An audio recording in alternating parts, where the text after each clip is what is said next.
ইসরায়েলের প্রধানমন্ত্রী নেতানিয়াহুকে আর আগের মতো ঘনিষ্ঠ মার্কিন মিত্র হিসেবে বিবেচনা করছে না। সম্প্রতি মার্কিন সংবাদ মাধ্যম দ্য হিল একটি বিশ্লেষণধর্মী প্রতিবেদন প্রকাশ করেছে, যেখানে ইসরায়েলের প্রধানমন্ত্রী বেনিয়ামিন নেতানিয়াহুকে ঘিরে মার্কিন প্রেসিডেন্ট ডোনাল্ড ট্রাম্পের দৃষ্টিভঙ্গির উল্লেখযোগ্য পরিবর্তনের কথা তুলে ধরা হয়েছে। বিশ্লেষকদের মতে এটি নেতানিয়াহুর প্রতি বিরূপ মনোভাবের ইঙ্গিত নয়, বরং এটি কৌশলগত বার্তা। যুক্তরাষ্ট্র একটি পরাশক্তি এবং ইসরায়েলের প্রতি অন্ধ সমর্থন নয়, বরং নিজেদের স্বার্থ রক্ষায় তাদের অগ্রাধিকার। প্রতিবেদনে বলা হয়, যুক্তরাষ্ট্র এখন আর ইসরায়েলের উপরে নির্ভরশীল নয়, বরং নিজের কৌশলগত অবস্থান মজবুত করতে চায়। নেতানিয়াহু যেভাবে নিজেকে পশ্চিমা মূল্যবোধের ধারক হিসেবে উপস্থাপন করেন, ট্রাম্প তা আর মেনে নিতে পারছেন না।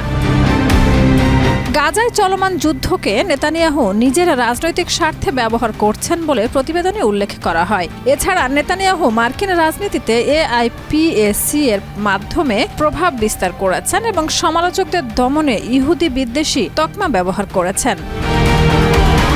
সব মিলিয়ে ট্রাম্পের এই অবস্থান ইসরায়েল মার্কিন সম্পর্কের এক নতুন বাস্তবতা তুলে ধরেছে, যেখানে যুক্তরাষ্ট্র এখন কেবলমাত্র জাতীয় স্বার্থকেই প্রাধান্য দিচ্ছে। শাহিদা রুবি, মাই টিভি।